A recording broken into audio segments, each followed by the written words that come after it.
அன்பு நெஞ்சங்களுக்கு வணக்கம். நான் உங்கள் லக்ஷ்மி செந்தில். இன்றைக்கி நம்ம வீடியோவில் ஒயிட் ஃபாரஸ்ட் கேக் எப்படி பண்ணலாம் அப்படின்றத பார்க்க போகிறோம். அதுக்கு முன்னாடி நீங்கள் இப்போ தான் ஃபஸ்ட் டைம் நம்ம சேனலை பார்க்குறீங்க அப்படின்னா மறக்காமல் சப்ஸ்கிரைப் பண்ணிவிடுங்க. அப்படியே பக்கத்தில் இருக்க பெல் பட்டனையும் ப்ரெஸ் பண்ணி கேக் பேட்டர் ரெடி பண்ணுறதுக்கு முன்னாடி நான் க்ரீம் செய்கிறதுக்கான பவுல் ப்ளஸ் பீட்ரூட் ராட் இது ரெண்டையும் ஃப்ரிட்ஜில் எடுத்து வச்சுக்கிறேன். ஸோ அது கொஞ்சம் சில்லுன்னு ஆகணும். அடுத்து நம்ம இப்போ பேட்டர் ரெடி பண்ணிடலாம். ஸோ நான் இந்த பவுலில் ஒரு பவுல் அளவுக்கு மைதா மாவு எடுத்திருக்கேன். ஸோ இதே பவுலில் தான் நம்ம எல்லாத்தையுமே அளந்து எடுத்துக்க போகிறோம். அடுத்தது ஒரு ஸ்பூன் அளவுக்கு பேக்கிங் பவுடர் நான் எடுத்திருக்கேன். அடுத்தது ஒரு அரை ஸ்பூன் அளவுக்கு பேக்கிங் சோடா அதிலே எடுத்துக்கலாம். இப்போ இது எல்லாத்தையுமே நல்லா சலிச்சுட்டு ஒரு பவுலில் தனியாக எடுத்து வச்சுக்குவோம். ஸோ இன்னொரு பவுலில் அதே பவுலால் ஒரு கப் அளவுக்கு சுகர் பவுடர் எடுத்திருக்கேன். அது கூட அரை கப் அளவுக்கு ரீஃபைண்ட் ஆயில், நம்ம குக்கிங் ஆயில் எது வேணாலுமே ஆட் பண்ணிக்கலாம், ஃப்ளேவர் இல்லாமல் இருக்கணும். ஸோ அதே கப்பில் அரை கப் அளவுக்கு தயிர் மிக்ஸ் பண்ணிக்கலாம். ஸோ இது கூட ஒரு பிஞ்ச் அளவுக்கு உப்பு சேர்த்துக்கிறேன் டேஸ்ட்டுக்காக. ப்ளஸ் அரை ஸ்பூன் அளவுக்கு வெனிலா எசன்ஸ் போட்டு பீட்டர் வச்சு நல்லா பீட் பண்ணணும். இது ஒரு 5 to 10 மினிட்ஸ் நம்ம நல்லா பீட் பண்ணோம் அப்படின்னா நல்ல க்ரீமி டெக்ஸ்சரில் வரும். ஸோ இந்த மாதிரி கண்டிஷன் வந்தோன்னே நம்ம ஸ்டாப் பண்ணிக்கலாம். இப்போது இது கூட நம்ம எடுத்து வச்சுருந்த மாவு மிக்சரை கொஞ்சம் கொஞ்சமாக போட்டு நல்லா மிக்ஸ் பண்ணி விடணும். மிக்ஸ் பண்ணும்போது ஜென்டிலாக ஒரே சைடில் மிக்ஸ் பண்ணணும். ஸோ அப்போ தான் கேக் நல்லா சாஃப்டாக வரும். நான் அதே பவுலில் அரை கப் அளவுக்கு காய்ச்சி ஆற வச்ச பால் எடுத்து வச்சுருக்கேன். ஸோ அதை கொஞ்சம் கொஞ்சமாக நம்ம இதில் மிக்ஸ் பண்ணிக்கலாம். மாவு ஃபுல்லாக ஒரே டைம் போட்டு நம்ம மிக்ஸ் பண்ணோம் அப்படின்னா அந்த சாஃப்ட்னஸ் கேக்கில் வராது. ஸோ அதனால தான் நம்ம இப்போ ஒரு பவுல் எடுத்துருக்கோம் அப்படின்னா ஒரு 3 டைம்ஸாக அதை கொஞ்சமாக போட்டு மிக்ஸ் பண்ணி விட்டுடலாம். பால் தேவைப்படும் போது ஆட் பண்ணிக்கணும். ஸோ ரொம்ப கெட்டியாகவும் இருக்கக்கூடாது, தண்ணியாகவும் இருக்கக்கூடாது. மாவு இந்த மாதிரி நல்லா மிக்ஸ் பண்ணி விடும்போது நமக்கு அந்த க்ரீமியாக வரணும். ஸோ இந்த ஸ்டேஜ் வந்துச்சு அப்படின்னா இது கரெக்டான கன்சிஸ்டன்சி.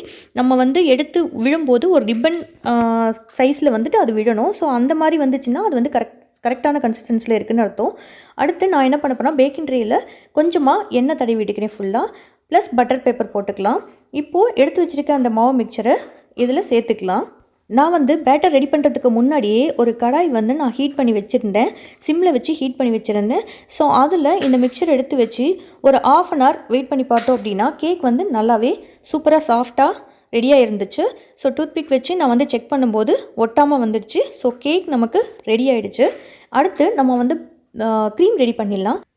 இது ட்ரோபோலைட்டோட விப்பிங் க்ரீம். இது ரொம்பவே சூப்பராக இருந்துச்சு. ஸோ நான் விப்பிங் க்ரீம் ஒரு பவுல் எடுக்க போகிறேன். ஸோ அதில் அரை பவுலுக்கு ஐசிங் சுகர் போட்டுட்டு ஒரு பவுல் அளவுக்கு விப்பிங் க்ரீம் சேர்த்து அதில் ஒரு 1/2 teaspoon அளவுக்கு வெனிலா எசன்ஸ் சேர்த்து நல்லா பீட் பண்ண போகிறோம். ஒரு 5 to 10 மினிட்ஸ் நம்ம நல்லா பீட் பண்ணிகிட்டே இருக்கணும். ஸோ அப்படி பீட் பண்ணும்போது கொஞ்சம் கொஞ்சமாக அந்த க்ரீமி டெக்ஸ்சர் வந்துடும். ஸோ அந்த க்ரீம் நல்லா வந்துடுச்சு அப்படின்னா நமக்கு பிளெண்டர்லேருந்து கீழே விழாது. ஸோ நம்ம அந்த பவுலை திருப்பினா கூட கீழே கொட்டாது. ஸோ அந்த கன்சிஸ்டன்சி தான் கரெக்டு. இப்போ நம்மளோட கேக்கும் ரெடி ஆகிடுச்சு, க்ரீமும் ரெடி ஆகிடுச்சு. இப்போ நம்ம அரேஞ்ச் பண்ணிட வேண்டியதுதான். நான் இதில் ஒயிட் ஃபாரஸ்ட்ன்றதுனால ஒயிட் சாக்லேட் சேர்க்க போகிறேன். ஸோ ஒயிட் சாக்லேட் பாரம் நல்லா கிடைக்குது. அதை நல்லா துருவி இப்படி எடுத்து வச்சுக்கலாம். ஸோ இப்போ நான் கேக் எடுத்துடலாம். ஸோ கேக் சூப்பராக ரெடி ஆகிடுச்சு. இதை நான் 2 பீசஸாக நான் கட் பண்ணி எடுத்துக்க போகிறேன். கேக் ரொம்பவே சாஃப்டாக ஸ்பாஞ்சியாக வந்திருக்கு. இது எக்லெஸ் கேக்னாலும் அந்த சாஃப்ட்னஸ் அவ்வளோ சூப்பராக இருந்துச்சு. இப்போது இதை 2 பீசஸாக கட் பண்ணிக்கலாம். ஸோ ஒரு பீஸை நான் ரொட்டேட்டிங் டேபிளில் வச்சுட்டேன். இப்போது அது மேலே ஃபுல்லாக சுகர் சிரப் அப்ளை பண்ணிக்கலாம்.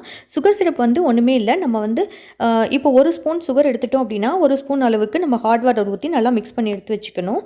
ஸோ அவ்வளோதான். இப்போது அது மேலே நம்ம க்ரீம் ஃபுல்லாக அப்ளை பண்ணிக்கலாம். அடுத்து நான் இன்னொரு பீஸையும் எடுத்து அது மேலே வச்சு சுகர் சிரப் அப்ளை பண்ணியிருக்கேன். ஸோ சுகர் சிரப் ஃபுல்லாக அப்ளை பண்ணிவிட்டு இது மேலேயும் ஃபுல்லாகவே க்ரீம் போட்டு நல்லா கவர் பண்ணி விடலாம். ஸோ ஃபுல்லாகவே எல்லா சைடும் க்ரீம் ஈவனாக அப்ளை பண்ணி விடணும். அதுக்கப்புறம் நான் இந்த பைப்பிங் பேக்கில் க்ரீம் போட்டு அது சும்மா ஒரு ஃப்ளவர் ஷேப்புக்கு நான் டிசைன் பண்ணிகிட்ருக்கேன். ஸோ இது நம்மளோட டிசைன் சூப்பராக ரெடி ஆகிடுச்சு. இப்போது இதில் துருவி வச்ச ஒயிட் சாக்லேட்டை ஃபுல்லாக டெக்கரேட் பண்ணிக்கலாம். அப்புறம் நான் செர்ரி வச்சு டெக்கரேட் பண்ணியிருக்கேன். ஸோ நம்மளோட ஒயிட் ஃபாரஸ்ட் கேக் சூப்பராக ரெடி ஆகிடுச்சு. டேஸ்ட் கூட ரொம்பவே நல்லா இருந்துச்சு. ஈஸியாக நம்மளே இந்த மாதிரி வீட்லேயே கேக் செய்யலாம்.